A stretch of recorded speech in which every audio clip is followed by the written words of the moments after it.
Hello बच्चों, क्या हाल चाल। स्वागत है आप सभी का पीडब्ल्यू के डिजिटल प्लेटफॉर्म के ऊपर। और एक बहुत ही शानदार सा क्वेश्चन आपको फिर से कवर करवाने के लिए मैं आपके लिए शानदार सी ट्रिक्स लेकर आया हूं और किस तरीके से आपको एग्जाम के अंदर देखने को मिलेंगे। साथ ही साथ में देखो, टॉपिक जो नाम है उसका नाम है मनुष्य में पाए जाने वाले हार्मोन। मनुष्य में पाए जाने वाले हार्मोन, ठीक है, मनुष्य में पाए जाने वाले हार्मोन। और एक क्वेश्चन आपको यहां से कंफर्म देखने को मिलेगा। कितना? एक प्रश्न देखने को मिलेगा। तो बिल्कुल तैयार हो जाओ, ये क्वेश्चन जो है आपका मैं कवर करवाने वाला हूं, ठीक है, शानदार तरीके से, एकदम जानदार तरीके से। पिछली वीडियो मैं उम्मीद करता हूं आपको बहुत शानदार लगी होगी और ये वाली वीडियो भी आपको बहुत ज्यादा अच्छी लगने वाली है, ठीक है। सिर्फ और सिर्फ 8 नाम याद करने हैं और एक प्रश्न आपका पक्का होने वाला, ठीक है। तो सबसे पहले देखो, पीयूष ग्रंथि, नाम क्या है? पीयूष ग्रंथि। अब ये पीयूष ग्रंथि कहां पर होती है? ये हमारे मस्तिष्क में होती है और पिट्यूटाइन हार्मोन का स्त्रवण करती है।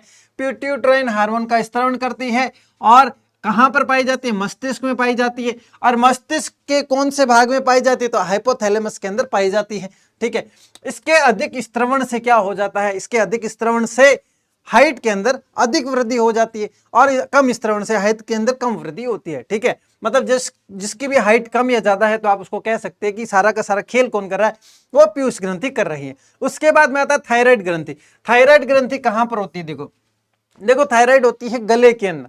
थायराइड के कहां पर? गले के अंदर। तितली की आकृति की होती है और थायरोक्सिन हार्मोन का स्त्रवण करती है और ये गले के अंदर पाई जाती है, ठीक है। और ये क्यों हो जाता है ये रोग, ये बता देता हूं। जब हम बचपन के अंदर छोटे थे ना, तो एक ऐड आया करता था, उसके अंदर एक बच्चे को दिखाया जाता था, वो यूं चलता चलता जाता था और वहां उसके गले के अंदर बहुत सूजन होती थी। तो वो सूजन किसके कारण से होती थी? वो आयोडीन नमक की कमी से। उसमें बताया जाता था कि ये गड़बड़ क्यों है? क्योंकि ये आयोडीन युक्त नमक नहीं खाता है। इसका मतलब जो गला सूजने की प्रॉब्लम है वो किसके कारण से होती है? आयोडीन की कमी से हो जाती है। और इसको क्या कहते हैं बताओ? घेंगा रोग इसको बोला जाता है, ठीक है, घेंगा रोग इसको बोला जाता है। और एड्रिनल ग्रंथि, देखो एड्रिनल ग्रंथि क्या होती है? ये हमारे किडनी के ऊपर पाई जाती है, किडनी के ऊपर पाई जाती है और एड्रिनलिन हार्मोन का स्त्रवण करती है। एड्रिनलिन हार्मोन का स्त्रवण करती है वक्ष में या फिर पेट में, मतलब पेट के जिस पार्ट में पाई जाती है, किडनी के ऊपर पाई जाती है और एक जोड़ी होती है, मतलब दोनों किडनी के एक ही ऊपर पाई जाती है। अब ये क्या करती है?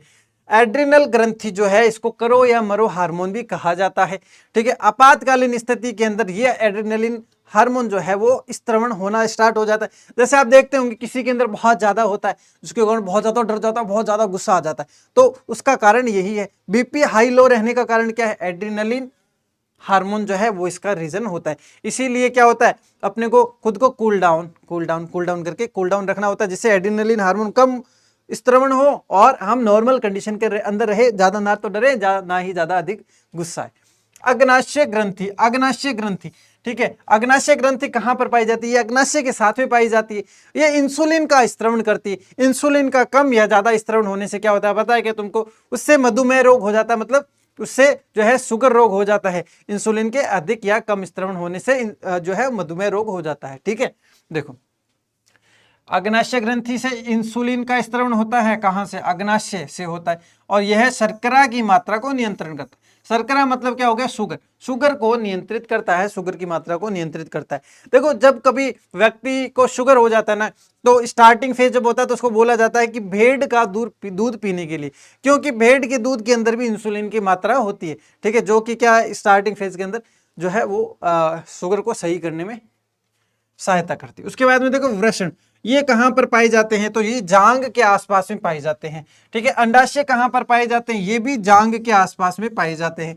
वृषण पुरुषों के अंदर पाए जाते हैं और अंडाशय महिला के अंदर पाए जाते हैं, ठीक है। वृषण जो है वहां से टेस्टोस्टेरोन का स्त्रवण होता है, ठीक है, जिसके फलस्वरूप क्या होता है? मतलब व्यक्ति की आवाज भारी हो जाती है, दाढ़ी मूछे आनी स्टार्ट हो जाती है, ठीक है, और शरीर पर बाल आना स्टार्ट हो जाते हैं। वो टेस्टोस्टेरोन हार्मोन के कारण से होता है। और अंडाशय में क्या होता है? अंडाशय जो है एस्ट्रोजन का स्त्रवण करता है, जो क्या करता है? जो माहवारी लाने का कार्य करता है, ठीक है, और शरीर की वृद्धि के अंदर भी ये जो है वो सहायक होता है। और ये कहां पर पाया जाता है? ये जांग के आसपास पाया जाता है, ठीक है। चलिए, उसके बाद में है हाइपोथैलेमस। बताओ हाइपोथैलेमस कहाँ पाया जाता है? हाइपोथैलेमस पाया जाता है हमारे मस्तिष्क के अंदर।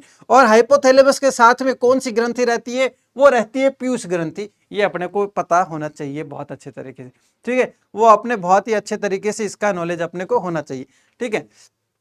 ये मुक्त हार्मोन है और ये मस्तिष्क के अंदर जो ग्रंथि पाई जाती है, ये क्या करती है? सभी ग्रंथियों को नियंत्रित करती है।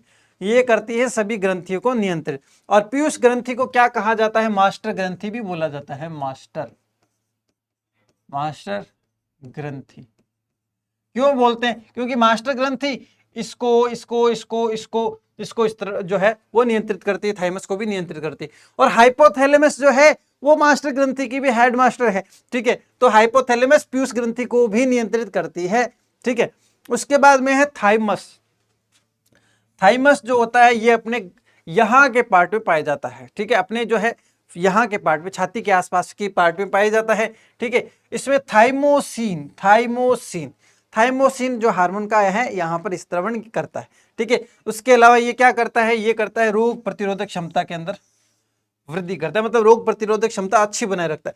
बच्चों के अंदर 10 साल की उम्र के बाद में थाइमस ग्रंथि नहीं देखी जाती, मतलब हमारे अंदर अब थाइमस ग्रंथि नहीं है, 10 साल के बाद में थाइमस ग्रंथि जो है वो विलुप्त हो जाती है।